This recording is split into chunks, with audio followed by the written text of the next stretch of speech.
pregnant and fetus are forming, they actually stop the eye development. It ends up leading to this. So this was a very terrible thing. If you can imagine, if you're herding sheep or whatever, you don't want to have sheep with one eye, probably.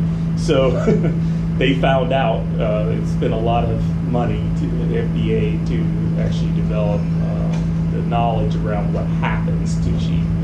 This compound blocks a pathway called the sonic hedgehog pathway. And so that was a probe for that. And so natural products give us these dramatic effects. And that's why we love them. Another example is a portrait of the death of Socrates or whatever. This is a famous portrait, actually, and this was related to the fact that Socrates was poisoned, and he was poisoned with this compound. Very simple compound, but it's a natural product when it comes from this plant, poison hemlock. And so, again, natural products create very dramatic effects, and they've evolved for that reason. They've evolved specifically for that reason, that they create dramatic effects. Otherwise, you wouldn't notice it. If there were interesting things that happen, when you ate these plants and things like that, no one would care about them. So that's why we love them, and that's why we have concluded them in screening collections. Now, so let's talk about screening natural products. So when it comes to screening natural products, they have to be isolated chemically. If you don't have enough of it, you have to synthesize it. So basically this sort of these two squares here correlate to how we would get a natural product if it doesn't come in large abundance. You would have to plan a synthetic strategy, and then you would have to execute that synthetic strategy. So I'm showing one here. This is one of my favorite natural products called rapamycin. My postdoc advisor became famous by understanding the biology of this particular compound. But suffice to say, if you wanted to make rapamycin, you needed, let's say, 10 milligrams of rapamycin. You would have to execute about 80 steps of synthesis in order to make that. And then at the end of the day, you would only end up with one compound. That's probably, so how many people are in here? It's probably all of you in here. If we spent 5 years of chemistry, especially if you didn't know how the chemistry was going to occur, it's like you were just following a recipe, you're developing new chemistry. It'd take about 5 years of all of us in here to make 10 milligrams or even 1 milligram of this natural product. And so that's a lot of work. So if you're going to make natural products chemically, that's going to be a lot of effort that you probably are not going to be able to expend. So we're not going to get enough of it. That's the point. And so this is so I call it target-oriented synthesis. So we're going to talk about diversity-oriented. So this is target-oriented synthesis. Natural products are laborious and takes a lot of effort. Okay, so that's the beginning. But there's another aspect of natural products. So I always put this slide up. This is the biochemical map of, this gets updated every week, I think, in terms of what people think about. Now with the field of metabolomics, this takes on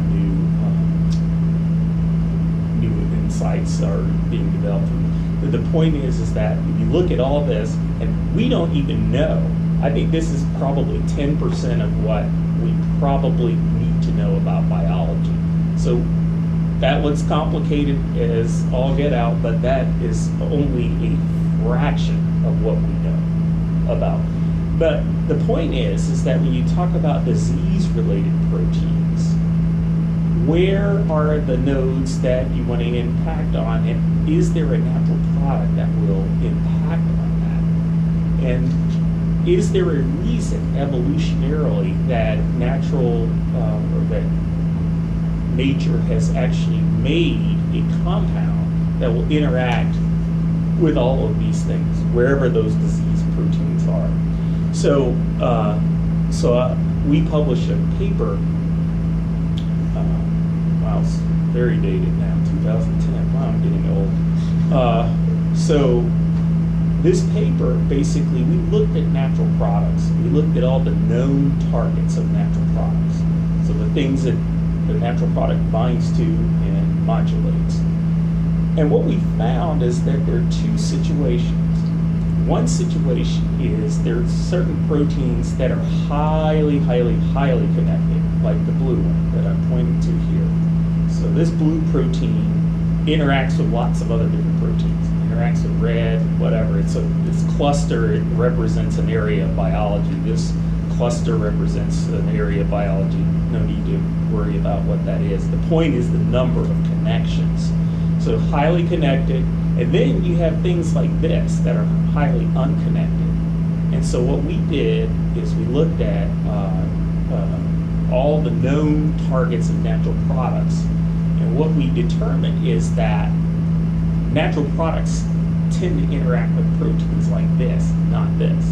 So they've evolved to, I like to say, take the engine out of the car versus the air conditioner. So this is the engine, this is the air conditioner. The car can still go if it has an air conditioner, right?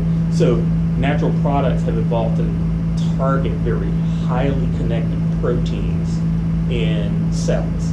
They've evolved to do that. Or organisms that evolved to develop natural products that actually target those kinds of proteins.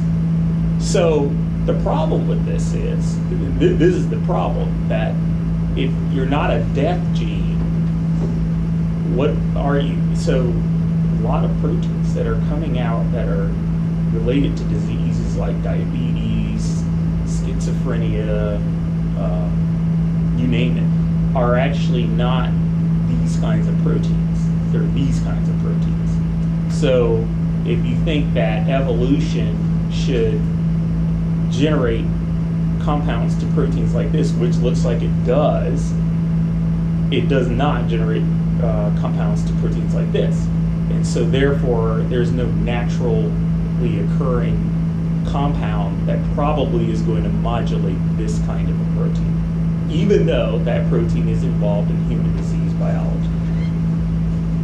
So where are we going to get that compound from? Natural products can't be the only thing, right? So that's the whole point of the introduction. It is taking care of a lot of different diseases, but not necessarily the kinds of diseases that we're moving forward with in terms of trying to really make impact on now. We probably don't have a natural product that's going to solve that function or solve that problem. So, so there's another kind of compound that comes about by chemistry called combinatorial chemistry, and I also call these synthetic drug-like compounds. So if this is a thing that's evolved, this is a thing that chemists made, and chemists have made large numbers of these things over the years. And so combinatorial chemistry, which is